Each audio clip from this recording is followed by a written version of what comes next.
Monsieur le directeur général de l'Office des Nations Unies, Madame la présidente du Conseil national de la Confédération suisse, Mesdames, Messieurs les ministres et les représentants des États partenaires du Congrès, Monsieur Badinter, chers amis, membres de la Coalition mondiale contre la peine de mort, Mesdames, Messieurs, chers amis abolitionnistes.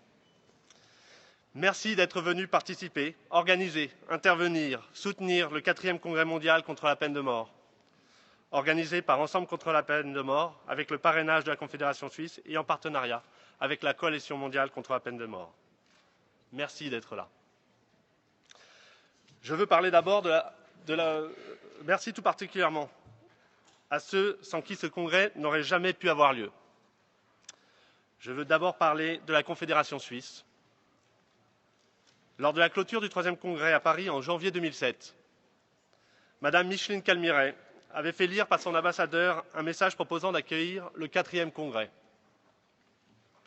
Manifestement, la Suisse a tenu parole. Je voudrais également remercier les membres de la Coalition mondiale contre la peine de mort, qui, au-delà de participer au contenu scientifique de ce congrès, nous ont aidés à façonner ces 3 jours de débat intenses et faire en sorte que le message abolitionniste dépasse l'enceinte du CICG et de Genève.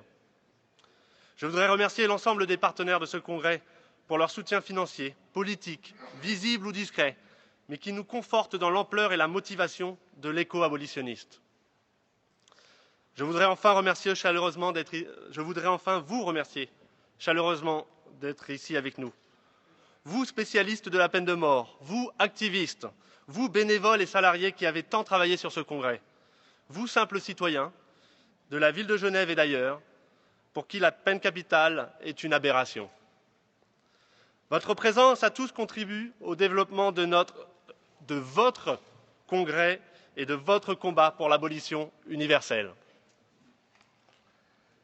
Les congrès de CPM, Strasbourg 2001, Montréal 2004 et enfin Paris 2007 ont toujours apporté au mouvement abolitionniste international des espaces de rencontre et d'échanges uniques, des formations et des informations utiles et la diffusion de pratiques et d'outils essentiels au combat abolitionniste. Ces événements sont toujours l'occasion d'élaborer des stratégies communes fondamentales pour l'abolition universelle. Le Congrès mondial contre la peine de mort, organisé par l'association française ECPM, s'est imposé depuis 2001 comme le rendez-vous incontournable des abolitionnistes du monde entier. Les succès qui les ont accompagnés sont incontestables. La création de la Coalition mondiale en 2002, l'institution d'une journée mondiale contre la peine de mort chaque 10 octobre, ou le principe de constitution de coalitions nationales et régionales qui ont vu le jour depuis, au Maroc, dans les Grands Lacs, au Moyen-Orient et ailleurs, sont autant d'avancées majeures. L'action concertée autour de campagnes fondamentales, telles que la campagne pour la ratification du 2e protocole facultatif et la campagne moratoire, qui a permis le vote par 2 fois aux Nations Unies d'une résolution pour un moratoire universel, remporte tous les jours des succès notables.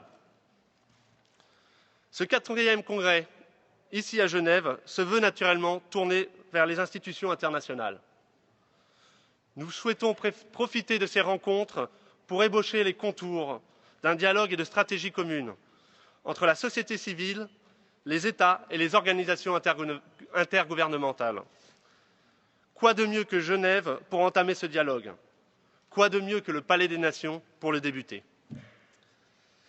Le CPM a souhaité également, à travers ce congrès, permettre à de très nombreux activistes du monde entier, et tout particulièrement de pays rétentionnistes, de participer au débat pour porter le message au-delà des pays abolitionnistes.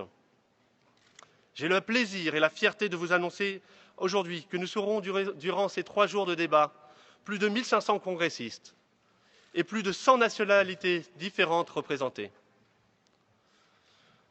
Comment arriver à l'abolition universelle, sinon en développant inlassablement l'information sur les réalités de la peine de mort, en sensibilisant la jeunesse aux différentes problématiques abolitionnistes, en protégeant le droit des minorités et des plus discriminés, en rappelant qu'il ne s'agit plus d'un choix de politique pénale nationale, mais bien un enjeu majeur des droits de l'homme. La porte de l'espoir est aujourd'hui ouverte. Nous devons nous assurer qu'elle ne se referme jamais. Nous sommes optimistes. Il y a tout juste 30 ans, 2 tiers des pays étaient rétentionnistes. Aujourd'hui, nous sommes dans une situation symétriquement inverse, avec 152 pays ayant aboli de droit ou de fait. Le sens de l'histoire donne raison aux abolitionnistes. C'est une certitude. Cependant, le combat est encore loin d'être gagné.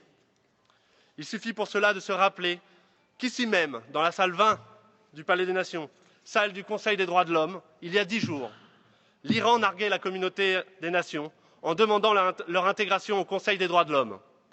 L'Iran, où la répression funèbre sévit à l'égard des opposants, où la peine de mort reste et demeure l'instrument de terreur qu'il a toujours été. Je veux parler de cet Iran qui bâillonne les activistes abolitionnistes. Pour exemple, Mohammad Mustafaï, avocat connu pour la défense acharnée des mineurs condamnés à mort dans le pays, et qui a vu son passeport refusé alors qu'il devait venir à Genève parmi nous. Je pense aussi en ce jour à notre ami Emmadeddine Bagui, membre de la coalition mondiale contre la peine de mort, emprisonné dans la prison funeste d'Evin depuis le 28 décembre dernier, et dont nous ne sommes sans aucune nouvelle.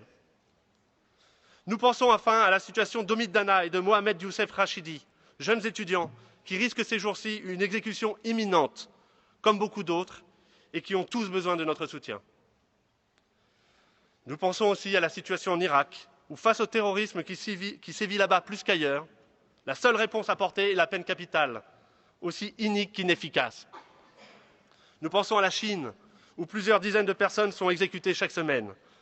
Et nous pensons enfin à Hank Skinner, dont l'exécution devait avoir lieu initialement aujourd'hui même, au Texas, dans l'État le plus meurtrier des États-Unis, et qui vient juste d'être reporté.